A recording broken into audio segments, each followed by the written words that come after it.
Brasilia, Brazil. It is a humid Tuesday inside the sterile corridors of the CNM software headquarters. A lone system administrator sits before a glowing terminal, his reflection ghostly against the screen. He is not just an employee, he is the key to the vault. The weapon is not a gun, but a logic bomb. If he succeeds, the consequences are catastrophic. $2 billion will vanish from the Brazilian reserves instantly, triggering a hyperinflationary spiral that could collapse the national economy. The government will freeze assets, riots will erupt in Sao Paulo, and the country's financial credibility will evaporate overnight. The heist relies on navigating a digital labyrinth split into three distinct fortresses. First is the injection layer, the internal source code repository. Second is the middleware bridge, the server farm connecting private banks to the government. Third is the sanctum, the central bank's own settlement engine. The administrator begins in the injection layer. The room is kept at a shivering 18 degrees Celsius to protect the hardware. The low hum of cooling fans creates a hypnotic white noise, masking the sound of his rapid typing. He has exactly 4 minutes before the shift change. He smells the ozone of hot electronics mixed with the stale coffee on his desk. His fingers dance over the mechanical keyboard, inputting a specific string of command lines. He isn't breaking down a door. He is creating a ghost key that the system is programmed to accept without question. Part 2. The first obstacle. He navigates to the core banking module. The first obstacle appears immediately, the Four Eyes principle. The system demands authorization from a second senior engineer to modify the source code. A red prompt flashes on the screen, denying his access. The cursor blinks, mocking his ambition. He anticipates this. He reaches into his pocket and retrieves a cloned RSA token, stolen days ago from a supervisor's unlocked drawer. He inserts the fob into the USB port. The screen pauses, processing the digital handshake. The silence in the room amplifies the pounding of his heart against his ribs. The prompt turns green. Access granted. He bypasses the digital guard dog, but now he faces the logging system. Every keystroke is usually recorded and mirrored to an off-site server. He types a script to loop the camera feed and freeze the keystroke logger for 60 seconds. This software is the backbone of the Brazilian financial system. It serves as the translator between the chaotic requests of commercial banks and the rigid architecture of the central bank. In the world of high-frequency finance, CNM software is the only bridge that matters. If the bridge lies, the bank believes it.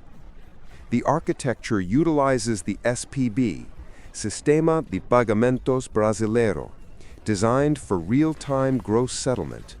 This means once a transfer is cleared, it is final. There are no chargebacks, no undos, and no grace periods.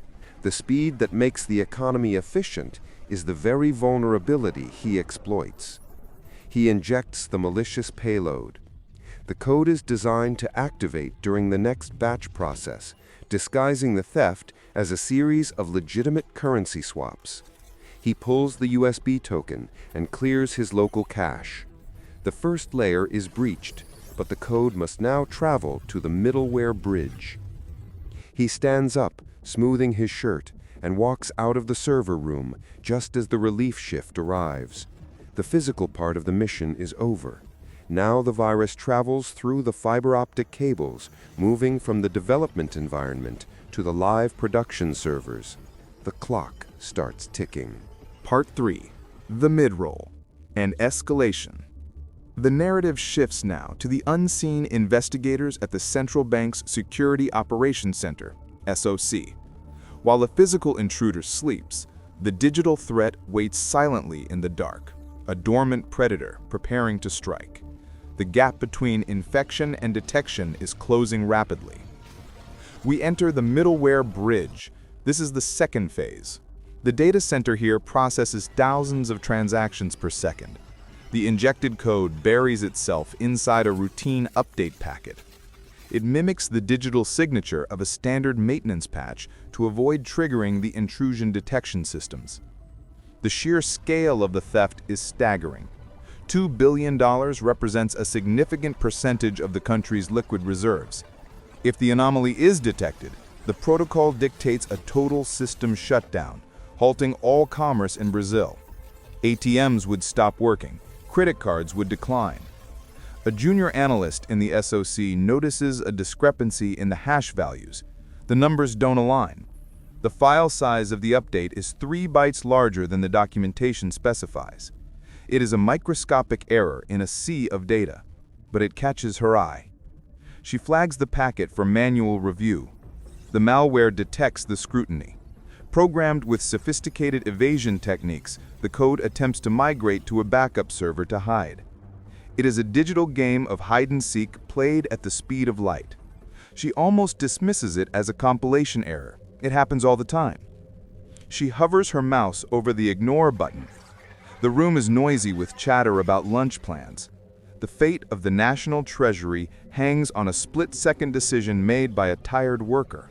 She decides to escalate. She pushes the alert to the fraud department. The system highlights the code. The malware is exposed. It is not a glitch. It is a command to reroute funds to an offshore shell account in the Cayman Islands. Panic spreads through the control room. The realization hits them. The batch process is scheduled to run in 20 minutes. If that code executes, the money leaves the country and becomes untraceable. The silence of the server room is replaced by the shouting of crisis managers. Part 4. The Climax. We enter the final section, the sanctum. The central bank's mainframe is preparing to accept the corrupted instructions. The countdown on the wall displays the time until the midnight settlement. 19 minutes, 18 minutes. The virus is knocking on the door of the vault. The security team cannot remotely stop the process because the malware has locked the administrative privileges. The attackers anticipated the detection. They changed the root passwords. The only way to stop the transfer is to physically sever the connection. The lead engineer sprints toward the server racks in the basement. He needs to identify the specific blade handling the CNM middleware connection. There are hundreds of identical blinking lights. He holds a schematic in shaking hands. 10 minutes remaining. He locates the rack. It is encased in a locked glass cabinet. He doesn't have the physical key. It is held by the security chief, who is stuck in traffic. He looks around for a tool. He grabs a heavy fire extinguisher from the wall. He smashes the glass. Shards rain down on the polished floor. The alarm blares, a deafening siren that pulses red light through the room. He reaches into the tangle of cables, searching for the blue uplink wire. If he pulls the wrong one, he crashes the entire banking network. With 2 minutes on the clock, he finds the connection. He rips the cable out of the port. Sparks fly as the connector snaps. The terminal screens upstairs freeze. The progress bar halts at 99%. The transfer fails. The $2 billion remains in the vault. Part 5. The Aftermath and Legacy. The immediate crisis ends. The room upstairs exhales. The money is safe, but the infrastructure is compromised. The team spends the next 48 hours rebuilding the system from offline backups, manually verifying every line of code to ensure no other backdoors remain. The investigation that follows is shrouded in secrecy. The authorities trace the digital footprint back to the CNM internal network. Arrests are made quietly. The public is told it was a technical glitch that caused delays, shielding the terrifying truth of how close the country came to ruin. This event serves as a wake-up call for global finance. It highlights the vulnerability of supply chains. While banks fortify their front doors, Hackers target the software providers who hold the keys to the backdoor. The exact financial cost of the cleanup is never disclosed. War has changed. There are no soldiers, no tanks, and no declarations. A single line of code can do more damage than a bombing run. The heroes are not soldiers in trenches, but exhausted IT workers in windowless rooms, fighting invisible battles to keep civilization running.